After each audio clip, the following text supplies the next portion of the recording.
tala ndenge bazokamba bozokamba nini kinio information nyonso oyo boza koluka boluka me tozanga information awa nde na kinio bozokamba nini kokamba te esika wapi bino bokozwa information tout ya bata théâtre ya bapoliticien ya bamusicien divers awa na kinio kinio c'est bien faux pakola bilo pilipili eloko yokolakise wana pakola bilo pilipili kini New York TV nde makambo avec Lorenzo Mwamba pembeni tali Lorenzo Mwamba otali kini New York. Abonnez-vous massivement à la chaîne Oyo Kini New York. Au moins tu peux cliquer sur YouTube obeti kini New York au moins na siana pa comme na rouge s'abonner au cliquer na ngamo ko wana au cliquer les sous s'abonner makambo nyonso ba actu nyonso ya kini New York ba information sur vrai BSK avec Lorenzo Mwamba.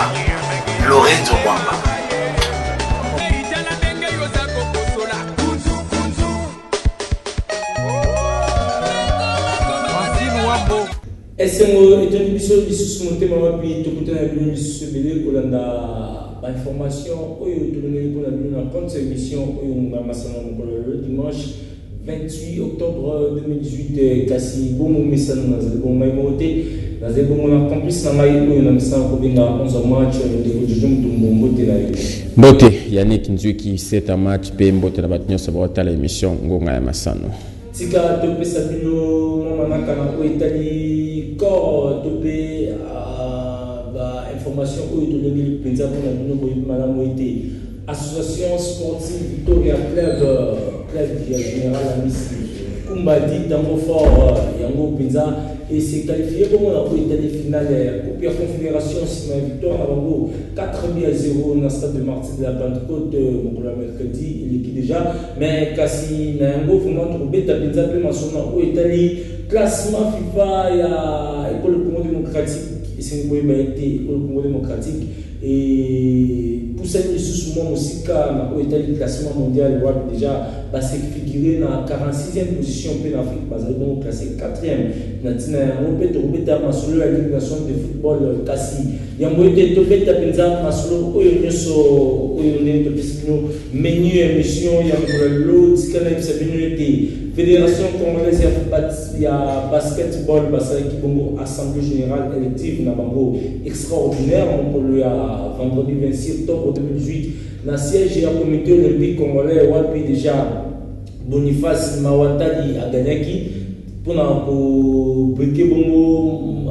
mandat sous la tête de la fédération de basketball a joué bongo 20 voix sur 42 face à Fofo Konzi a joué 19 voix sur 40 Kassinyoso et c'est là qui m'a demandé pour nous bailler ba kabana qui en quai de poisson pambaté tant que qui élection ya trésorier général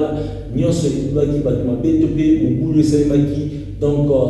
panzana qui ndenge ya kosakanate ko ba mingi mbanga pasi to ki ne malamo pour ngambo ya régie Tony Binda o ezaki wana ngoma Patricia Kula bataille sa biso bibi ya ndenge lekaki na kati ya comité olympique wana déjà to sali na élection ya fédération ya basketball ya République démocratique ya Congo to la nango et puis to zonga juste après na minute to za liwate parce que to za sous émotion mais na sepeli nanga parce que za ki soué nanga na kota na fédération pour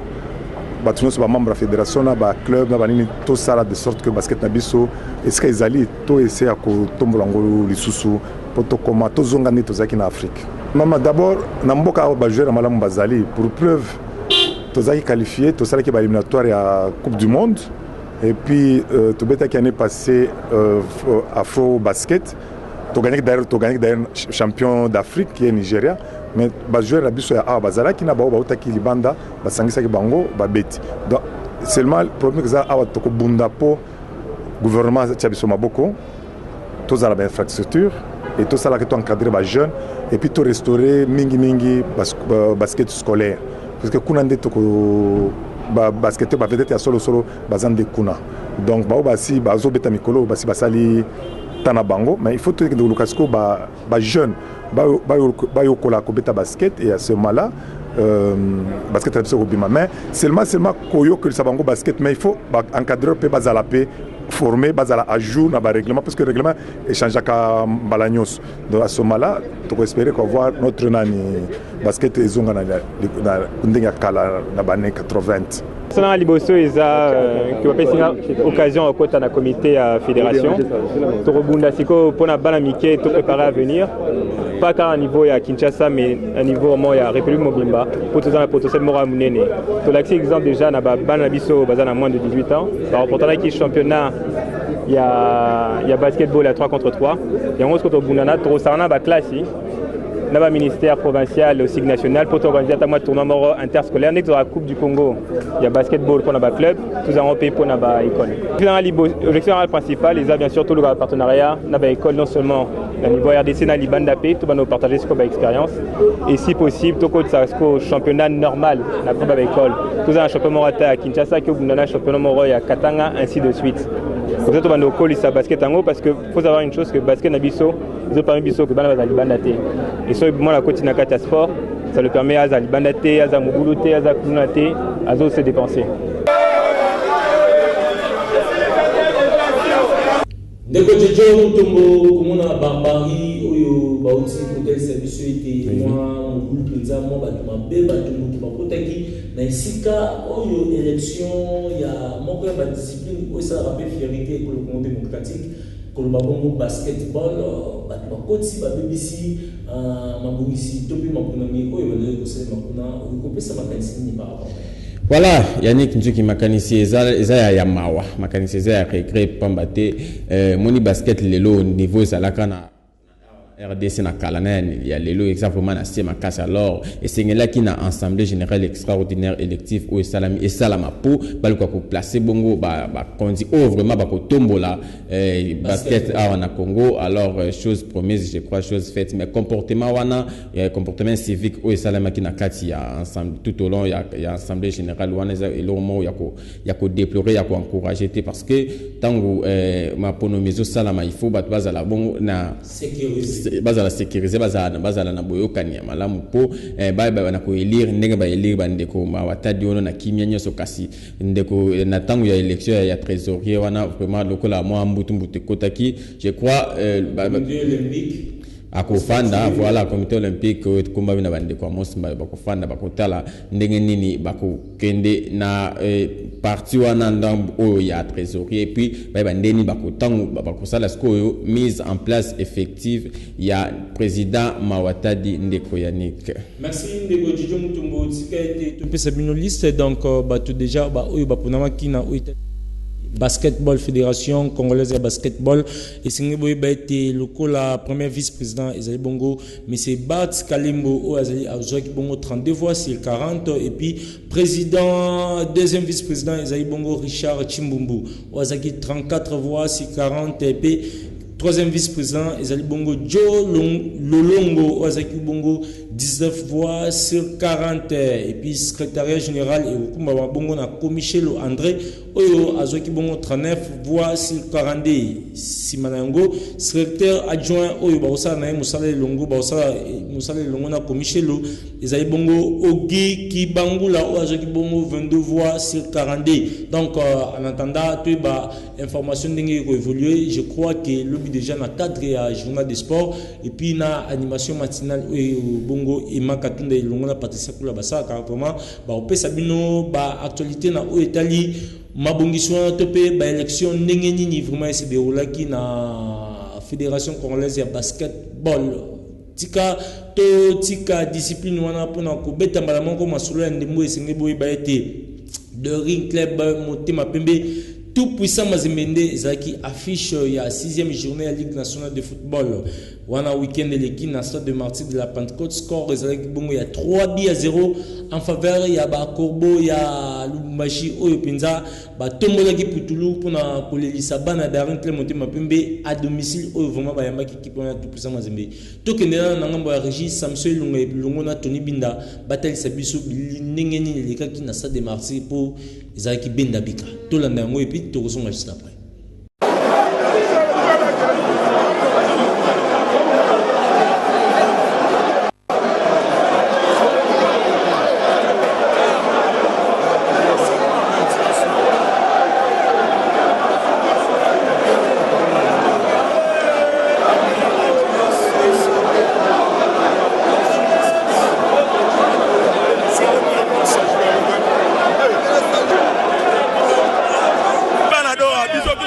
biso makambo bien.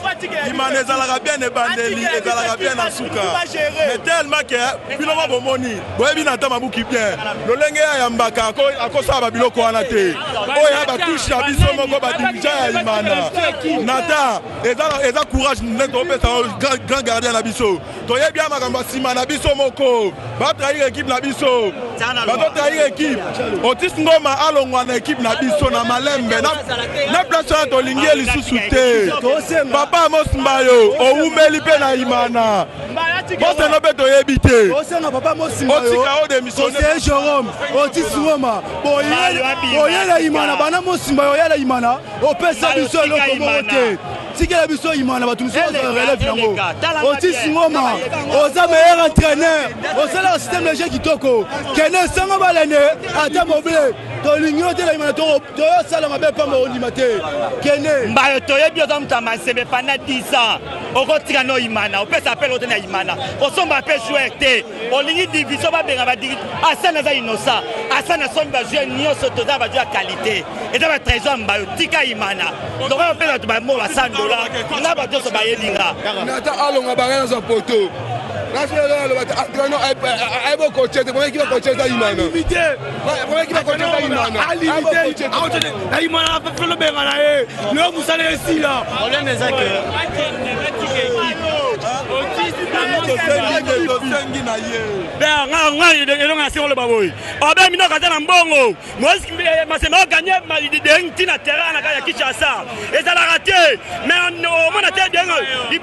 ndeko Jojo Mutombo tomoni ete les lois wa vraiment ba supporter c'est belé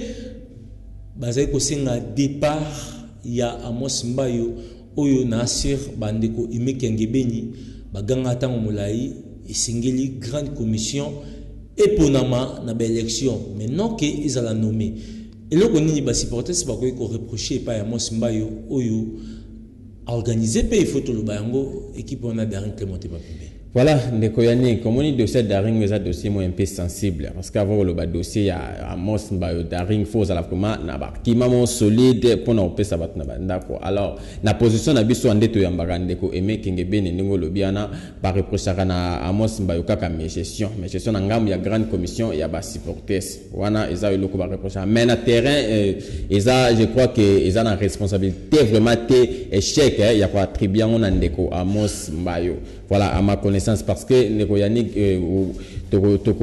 tozoyeba les choses que Daring face à Mazembe, ça match moko, oyo, ça match moko, et faire koulaka beaucoup d'encre et de salive à la ville professionnelle sur Kinshasa. Et puis Daring na Mazembe, jusque là, Daring a toujours na échec, liboso Mazembe, il faut tout le banc préciser. Donc, et comme un système dans la saison moko aller retour, donc Daring ceux qui m'a basali nil na aller, na retour Mazembe ne a gagné. Ceux qui basali nil na ceux qui Mazembe a gagné na aller na retour, bah ça la match Daring a un problème, il y a qu'on s'imposer devant Mazembe. Je crois que qu'on reprochait des Amos jusque là parce que ça à cause il y a des fêtes au comme on a donc des supporters bazako senga démission des Amos Mbayo bon na éviter peut-être ba conflit monsieur sur ça na carte wana to éviter mais au biso to éviter Amos Mbayo ça parmi bateau ba bunda vraiment pour Daring wana et Telema pour ba supporter les lo bazonga na ndenge to momona est-ce que koloba déjà que choix ya kolongola Amos Mbayo na grande commission et susciter les sous-crise au sein il y a Daring Clémenté Mapembe. Jusqu'à là je ne crois pas parce que Daring a déjà un comité bien en place comité moko isa assis maintenant Amos Mbayo nommé il y a élité. Bon, nommé eza selon bandeko na biso il y a grande commission mususu ya ba Imekengebeni ba j'espère que ce cause la nommé ou cause la élu je crois ezaka na compétence ya ba dirigeant il y a Daring Clémenté Mapembe il y a grande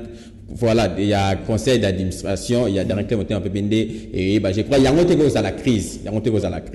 na kati ya Daring parce que jusque là Daring a une crise Daring a une crise c'est comporté bien se comporter bien ezaka que non défaite ya Mazembe wana nde peut-être ba supporter ande to monia ba ko digérer en moté ya ngomoni et créer ba manifester supporter aza libre ya roloba o ni na za na pour une équipe parce que au moins 3-0 c'est quand même il y a carton et ça score malgré Daring a mené mais Jojo faut le bango que Daring oyo azapinza du foot de tending voilà on a ce que tu na kana partie technique to ko na partie technique on a ce que tu monta la coach parce que coach Andrea Agostinelli nda sali bon ayeko ya bien que était mtasali recrutement nyo so na recrutement mingi za ancien joueur yepe ba ekaka donc alinga imposer marque na kukuta na eza voilà omoni na football congolais surtout mingi na équipe on a Daring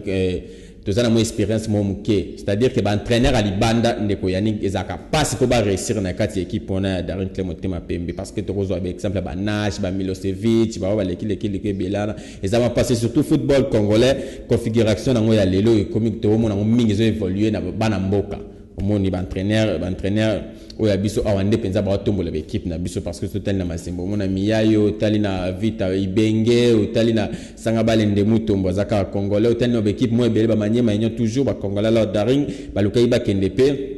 au-delà c'est vrai ils en ont ma bête ndenge za la toujours na 4 ko se professionnaliser nde bazo ki Andrea Agostinelli et puis aye mo taina staff na mobimba alors nde na mona ce supporter moko le là na kombo Otis Ngoma a démissionné atika Otis Ngoma to ebiki yende mutu asengaka na ba dirigeant Daring ba ya na entraîneur asika parce que ye a commis il faut atika a se retirer zonga moi sima alors le ko la ba dirigeant Daring baza vraiment baza na posa na ekaka baza na posa ya savoir faire nende monde ba maintenant qui wana na poste ya directeur technique alors tu éviter les amaramba tu éviter football les a 3 résultats match nul défaite et puis na victoire alors jusque là Daring ça ne marche pas c'est vrai bah supporter bah na colère bah Daring ça ne marche pas tu éviter ce que tu éviter laisser le temps au temps tu éviter aux football parce que dans football c'est aux le temps au temps parce que bah adversaire bah roya bah et puis en GZ Daring saison va se fixer bah objectif il y a quoi l'ina foot oyo moni donc total championnat zana moulai bien que championnat tour les anders mon bah championnat l'équité bah playoff et ça raté les amamans championnat direct voilà alors total ndeni makambu e kendele ndeko Yannick merci Jojo Mutombo mais tika to ibsabunité na mkololo déjà dimanche 28 octobre ndenge émission ezeko leka esingebo baete sans majorité sanga balinde azabongo face ya Daring Clémotema Pembe na stade Kashala Bonzola na Mbujima et puis tout puissant Mazembe ya bongo face ya rival éternel à Saint-Éloi Lupopo ndeko Jojo ba résident mususu na Italie Ligue nationale de football pe ba combinaison ezali boni voilà na Italie bongo ba résultat ya Ligue nationale de football vous comprenez que tout puissant Mazembe toujours les colos parce que na semaine oyo alonga ki équipe ya Sanga Balende ou azobeta Léonard Daring Clémotema Pembe na score ya 1-0 bi ya Ben Malango et puis Saint-Éloi Lupopo alonga ki Mungano debisa 1 na Lubumbashi na stade qui passe Malibe puis Bazano alongi AS Dragon waneza ki bongo lobi samedi 27 octobre alongi Dragon na score ya 4 bi à 0 et puis Don Bosco alongi Lubumbashi Sport na score ya 3-1 match ya AC Rangers et puis AS New qui est allé reporter à une date ultérieure alors na hôtel ba combinaison de ngotukoloba déjà Daring Rabetana Sangabalende et puis Maniema Union azobeta liboso ya ASV Club na stade Joseph Kabila kuna na Maniema Sangabalende dessin pe oui et puis Mungano azobiyamba équipe ya Montblé ya Bunia lelo na stade na Goma kuna ndeko Yannick Jojo pona yo lina foot ndingezo betama banani ozomona ki na top niveau bako prétendre na trophée wana bazongo lisusu ndenge tomona ki Vita asaki en saison passée est-ce que ozo croire que avec club au sala oyo asaki année passée bon voilà parce que baza déjà na lire on a quoi quand avec club parce que tout le monde appelle déjà pe Masimbaza et puis Daring pe va se fixer objectif saison et après va récupérer va recruter ba entraîneur ya Libana pour bazo ali na photo depuis 2008 non bazo ngoli société Renaissance pe bazo va se fixer objectif ya kozo pourquoi pas que c'est kobi maintenant parmi ba troisième pour ba beta ba coupe interclub mais déjà à la lire où vont les choses Renaissance a boité déjà parce que sur 18 azan a 2 points je vois 2 points il y a Lucie donc grâce à des matchs nuls au Asali à Kinshasa puis na Lubumbashi bon total la championnat zana moulai mais Mazembe déjà za favori wana photo le Mazembe déjà za favori parce que tout cause à la blessé na élimination na wana ya liboso avec les Mazembe en retard ba match voilà avec les Leloza troisième match na Oazobeta na Maniema Union déjà pas à 6 sur 6 et tout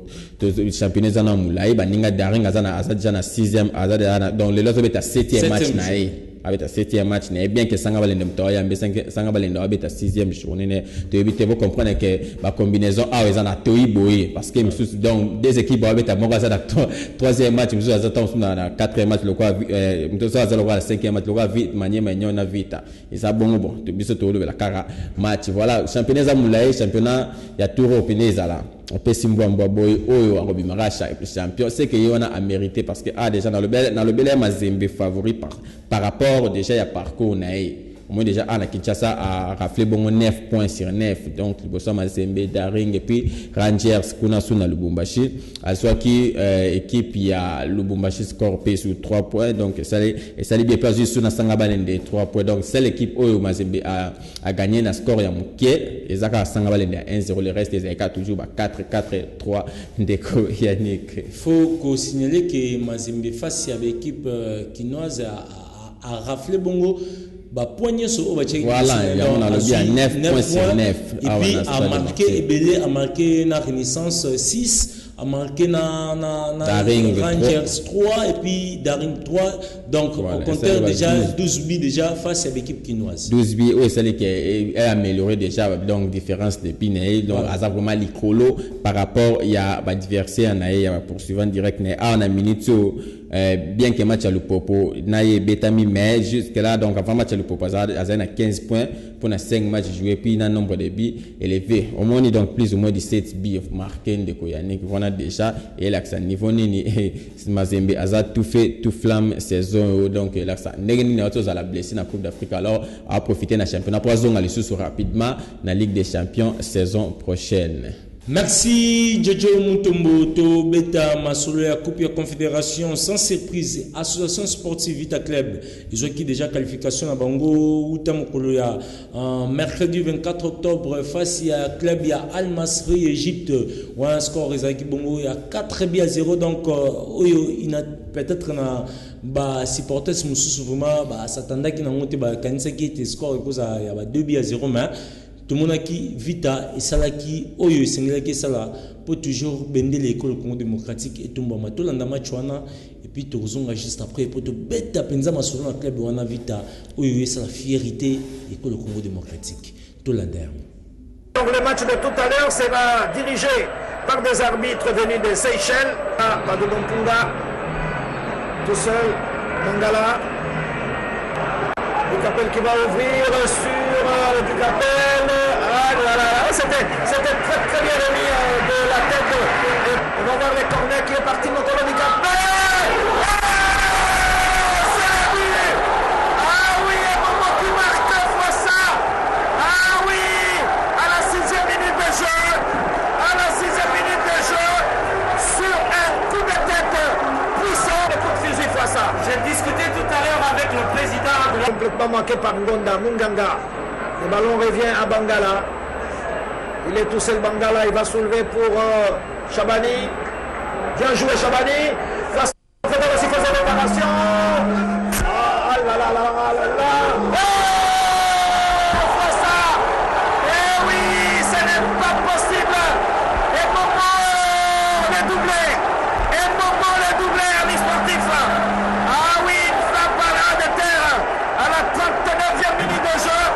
Mais voilà que c'est par lui encore que V-Club réussit son deuxième but avec ce boulet de canon du pied gauche qui est son meilleur pied. Bien joué Ngoudikama qui va garder le ballon. Il revient sur Emomo. Là il a bien combiné. Fabrice Ngoma. Fabrice qui va soulever sur Makousou. Il n'y a pas hors-jeu. Il n'y a pas hors-jeu fois ça. C'est le troisième but. Oh Makousou marque. À la 30e minute de jeu, Fouassa, SV Club. On revoit encore au ralenti Makousou. 12e but, le meilleur buteur de la SV Club. Son va partir. Qu'est-ce qu'il va faire? Il va garder le ballon. Oh, il est parti Fouassa.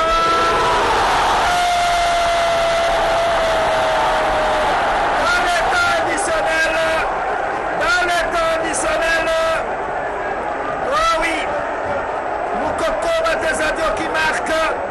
4e but. Adil sportifs. On a passé une très très belle soirée ici au stade de Martyr-Lay, entaché par un comportement antisportif de Al-Marsi. Je préfère qu'on oublie vite cet incident. Merci Samson Lunga, tout le monde bongo, vite vraiment, tout fait tout flamme, ndeko Jojo. Après match, wana na yebike ozaki na stade, bilengi alaki ndenge. Voilà, bah, vite a déjà qui mobilisé il y a Rosakanate parce que moni après 2014 vite a comme une finale alors vite a zagi na porte ya finale na demi-finale retour il a fallu coûte que coûte vers club à battre équipe il y a Al Masri Égypte wana donc ndeto mona carrément na stade wana avant pendant et après le match mobilisation zalaki total ba supporters bazalaki vraiment tout fait tout flamme bazalaki ko motiver bazalaki ko gérer kana le moment na qualification na finale yango esalamaki ndeko yanika bato kota na kati ya mozindo ya match wana ndeko yanika Jojo nabiki moi ba réaction zalaki na ngambo ya ba supporter c'est bilebele. Voilà, après juste après match wana ba supporter ya Kalema kuna na Minza bazanga ki malobate juste après match wana bazali na micro ya Tony Binda.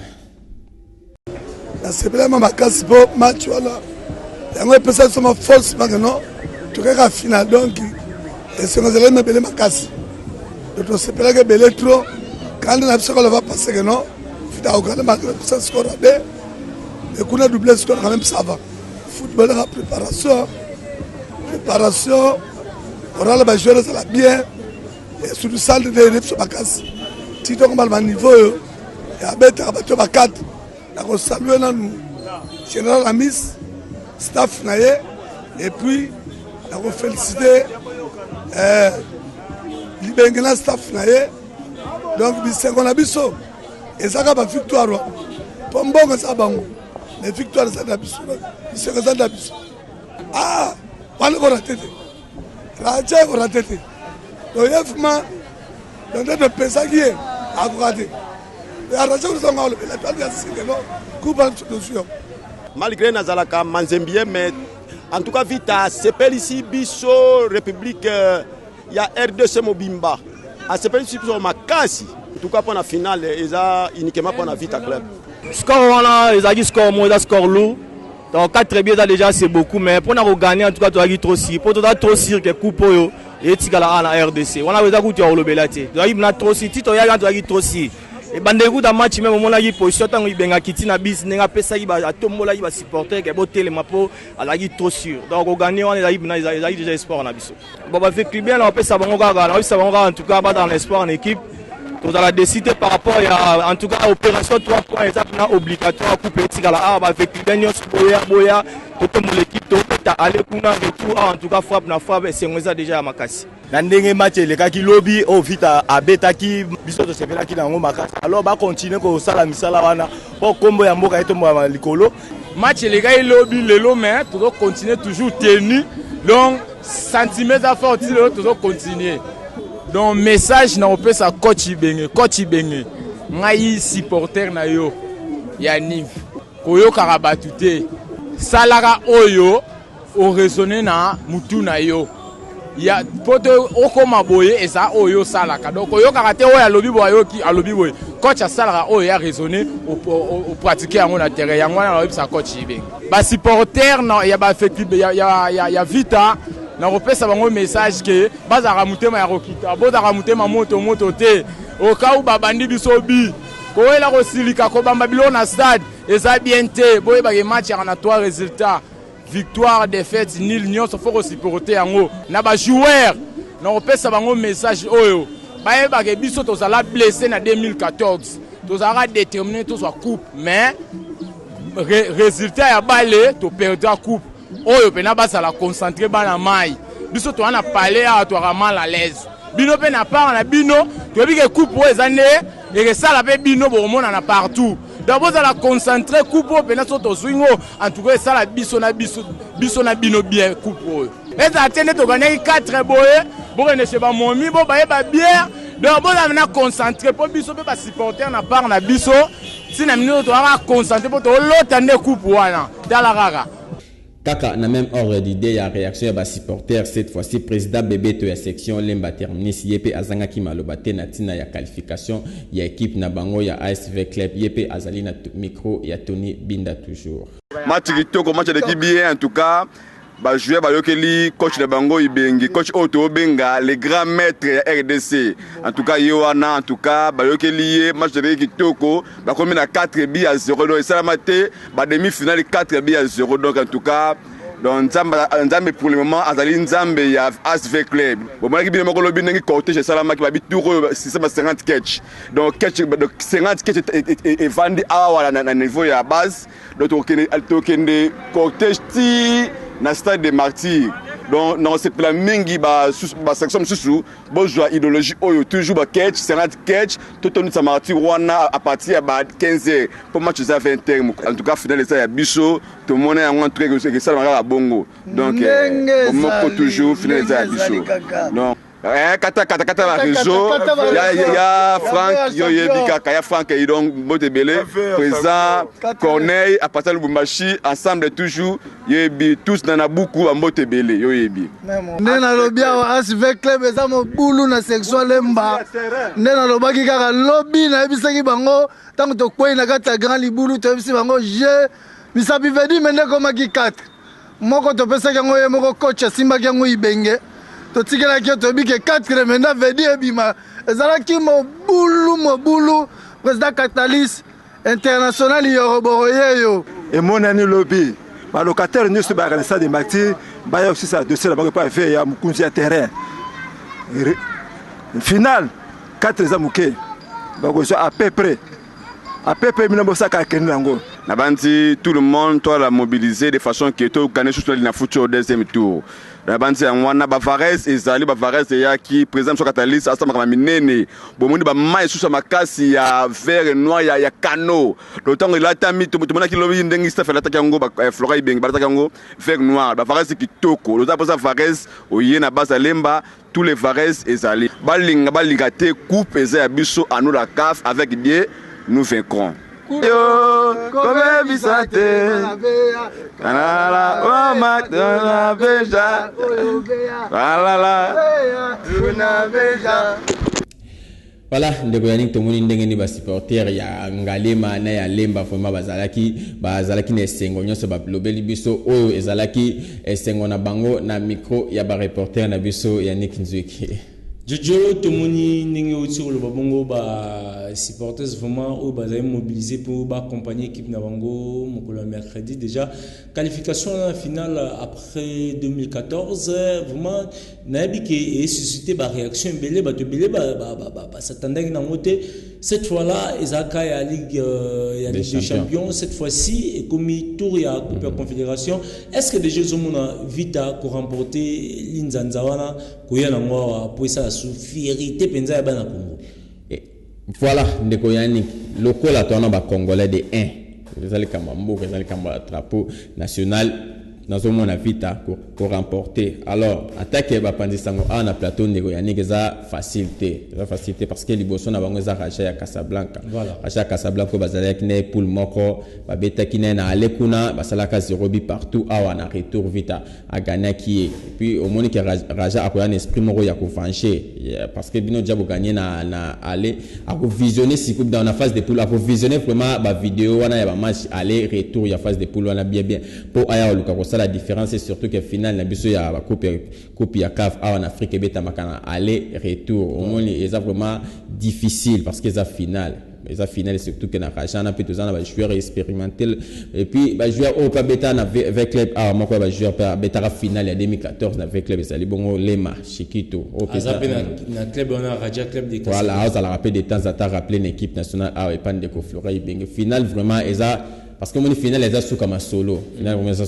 tout ça zaradete na plateau tout le Bakar facilement comme ça que avec club déjà bimi champion non avec club ndengazala a sacré champion soki kaka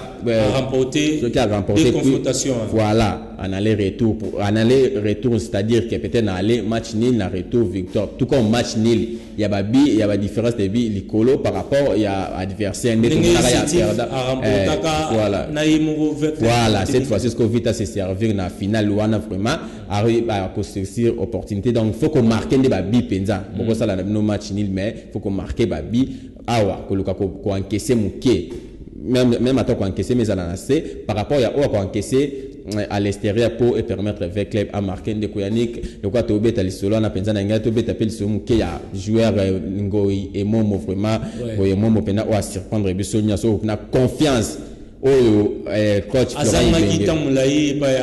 ya ba supporter oui mais pas ibengezala qui mais monika ba supporter déjà so za confiance na bango te et vous la passe magamu tout au bando sala et bando za la kaka net kaka c'est-à-dire le colo zo passer à côté mais ngoye momo cette fois-ci mon le ba supporter ba yakinde po ba luka qualification ba tala été que nani coach aligné nani coach aligné ba pesa ko banana lu compte na Jean-Marc Mundele makusu kuna ba pesa bango tout confiance parce que bazala pe na confiance entraîneur na bango ndenga senga ki na bango bayaka ko supporter équipe et non bayaka ko critiquer ko démoraliser ba joueur. Alors le quoi ba ça qui tout le monde pengo momo vraiment tout fait tout flamme homme du match des réalisations moko superbe donc et le rien à reprocher na Edingo et momo to comprendre que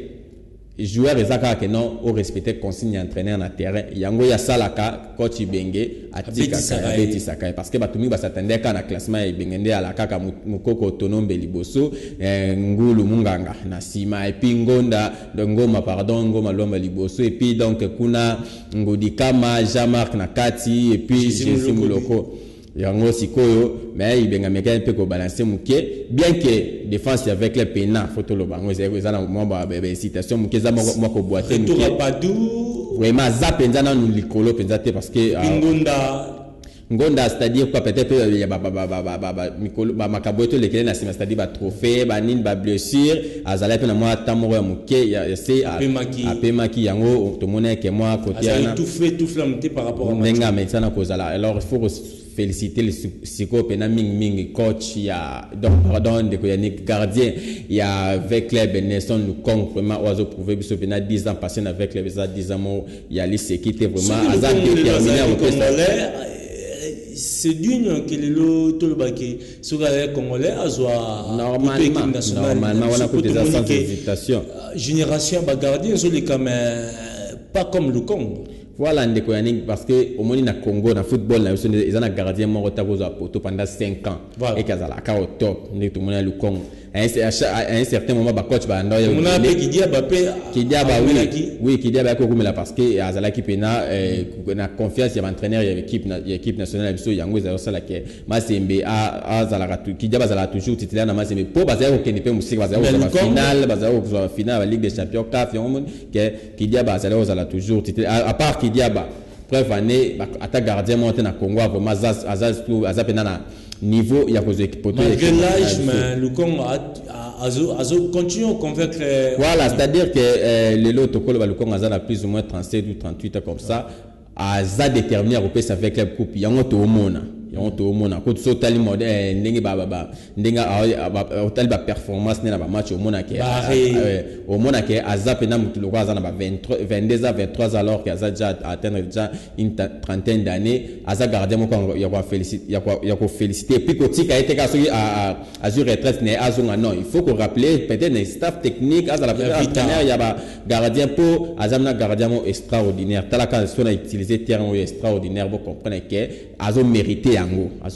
parce que Besplone est belé tout au long il y a 10 années Oyo a passé avec club Ndeko Yannick. Merci Nayo Jojo Mutombo na ordre idée wana ya match ya demi-finale Victoria Club face à club ya Al Masry to kenepe to kutana bongo na Didier Catalis Oyo azali bongo président ya grande commission d'encadrement des supporters ya Vita Club Oyo penza a réalisaki a pesaki ya makansi par rapport à match wana pourquoi pas a pesa déjà moi idée na Oyo Italie finale Oyo Vita esengeli a disputer donc déjà badati faut retenir Cameroun, ils bongo le 23 novembre et le 3 décembre, ils ont bongo final et retour au Betama Awana Kinshasa. Le 23 match au Betama bongo na aller na Maroc na Casablanca face à Raja. Et puis le 3 décembre déjà, match retour dans le stade de Martinique de la Pentecôte. Vita face à Club Wana, il y a Raja Club de Casablanca. Dans un gros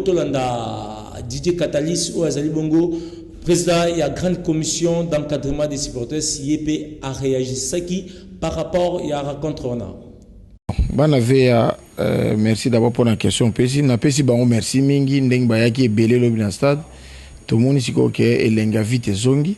ba supporter si avec les bazongi et pesali kitoko. Yango wana na zo senga na ba veklibe nyonso bazala mobiliser,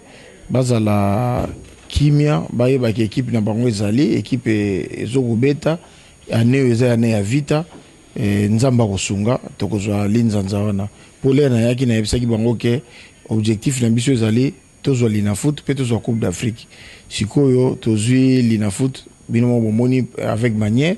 coupe d'Afrique pe yango tozokende tozwa yango pe avec manière tozalaka mobiliser tozela général a repesa ba instruction ya sika o to ko appliquer pour na final oyo eloko to kosala. Donc merci ndeng boyaki ebele boyebi ke binomo nde boloba ici c'est Veya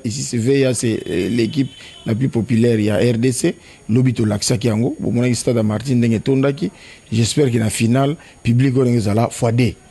nga l'équipe lokola ya Maghreb nazo banga bango nga na bana ko éviter l'équipe noire moni biso na biso to yebani bato mwindo e ba mindele wana neo bazoko ka biso te soko tal parlement so mona ke libanda bazoko ka biso te. D'ailleurs soko la ni ba déclaration ba entraîner na bango ya Raja a regretté mingi nenga kutena vita ya ligne préféré qui que vita za éliminer ya kutena na équipe Égypte mais tanga yoki que vita qualifié et ça les bango souci. Alors biso to yebi ke to ko la te obeto za la distraire na nino yango na zo bana vita to za la kaka mobiliser lelo na poko na okutana général a kopesa nga ba instruction ya sika oyo to ko lancer ngai programme na ngezali général obi ko plus tard le premier na za na Lubumbashi na ke Lubumbashi pona ke no bongisa terrain pour match oyo za ya biso très capital ezali match ya Mazembe comme ça so ba sali tourner ba kokutanga na Lubumbashi na ozela bangwana poto sila na Mazembe. Merci na général Amisi, merci na Colin Tshisekedi, merci na Colin Nyombi, merci na ba CGS de ce bureau et comité, merci na ba sectionnaire nyonso et puis merci en général na ba supporters nyonso ya vita to lagisaki bolingo na biso na équipe to yebele to komisi veya en tout cas pour la première fois na mona ke ba supporters bazoko yemba bazoko komisi équipe ba les obeta matozo landa so match te to baneko yembe l'équipe et c'est là qui penza malo mingi même ba joueur ba sepelek ba yebsinga na yebsa bango merci mingi to continuer ndengwana et puis oh tout ça là qui na finale to salango double et les kamalam. Merci Nayo Sam Ilunga Jojo Mutombo Tomoni Didier Catalyst na yebike coach Magloire Andy Foutilape a Saki oyo penza apesaki yaye makanisi étant entraîneur pour na ndenge peut-être vite à quoi aborder match ya finale. Ouais, ndeko Yannick coach Andy Magloire Foutila azali koliki na sacre ya vita liboso ya Raja de Casablanca azali na micro ya Tony Binda. Je crois au sacre de V-Club, surtout que deux équipes qui vont jouer la finale se sont déjà rencontrées. Il n'y aura pas de complexe de part et d'autre. Et V-Club sait maintenant que face aux Maghrébins, ils savent comment gagner aussi. Même si les amis peuvent gérer les temps, je crois que dans le mental, V-Club est prêt. Dans la tactique aussi, dans la mise en place, V-Club m'a vraiment impressionné parce que même à voir ce match dans les écrans, c'était un très bon match, différent de ce que V-Club joue à domicile à El Nafout. Je crois que de bon augure pour V-Club pour remporter cette phase finale. Je crois que l'Afrique centrale, c'est quand même une autre. Nous sommes des Bantous, donc j'ai réussi après APR au Rwanda, donc je suis maintenant au Cameroun. Donc je fais Fauvu, j'ai fait maintenant d'abord Fédier. Donc l'équipe a terminé pratiquement à un pas de la marche africaine. Nous avons raté l'Afrique de peu. Et voilà, les championnats camerounais, nous le découvrons. Je pense quand même être fier de faire la fierté de mon pays sportif au Cameroun.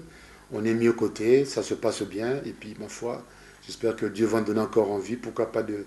remporter ne fût-ce qu'une fois les championnats étrangers. avec un coach congolais, je crois que c'est le cadeau que je peux offrir aussi à mon pays. Voilà, ndeko Yannick soki ba coach minene déjà bazali koliki na sacre pour na ASV Club wana elinko laksake na décembre awa Raja de Casablanca akolia malokola soso ya boda ndenge fibo alia maka.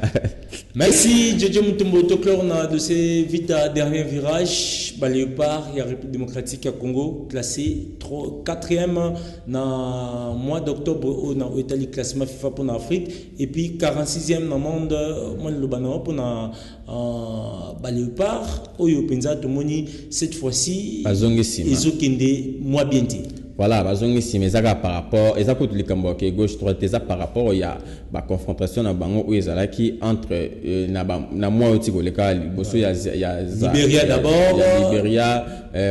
Congo Brazzaville non Libéria Zimbabwe aller retour oyo ndesali ke Léopard azonga siba parce que awa déjà au monde tokola qui à domicile 2-1 et puis kuna tokosala match nil il y a un but partout alors et là ça que non Léopard vraiment va se comporter bien té yango moni va reculer na 4e place awa en Afrique et puis dans le monde déjà tozongi sur reculer bon et ça ga likambo travailler ko multiplier sur ba match amicaux yango contact mingi na Italie bon ba classement FIFA et puis na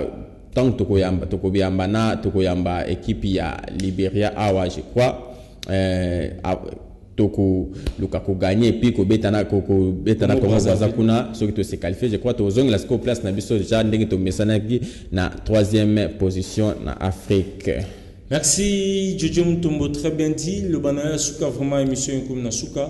Voilà, les lobasou que Zaka ko remercier ba tout au monde jabati bazaki branché pour Orlando biso awana kana kin télévision puis ko salama clendey na bande ko ngali sali 94 Mete Bibi Fifi Madiata Monica Baende Henriette na Dodo Jolibem et puis la présidente Nicole Bata Fenana Chibango les jokers la carte qui gagne. Merci ndeko Yannick. Merci Jojo Mutombo tikanga pe na tunda bongo service des sports ya Canal Kin télévision oyo vraiment to travail na bongo longo pour basango oyo ekomela bino na ndako wana moni Gilles Boulembi oyo azali bongo rédacteur en chef ya service wana puis azali secondé bongo na Mario Mbongo tomoni ba concert mususu ba Emakatunda ba Patricia Kula pourquoi pas na Yotuni Binda tika ngai pe na remercier vraiment Dani Kingambo papa na Grâce Martinel Luyeye staff Madaga Mopexo moto kabolate ambassade na Madimba staff Mutombuji Pabu Paulin Mwaka bino nyonso vraiment tous a de cœur na bino ceux qui bosepela ki na émission oyo bopesa merci na Samso Ilunga oyo azaki bongo au forum Moulin pour ba manaka oyo comme la bino na bandaku tomoni pe bongo assistance ya biso directeur des informations Japi Nzondi oyo vraiment atiki banate tozana elongo vraiment a coacher tozana bino to koba pour pesa bino basango kitoko na cadre toujours émission oyo nga masano tokuta bongo yenga ozali koya même chaîne même heure. Ciao.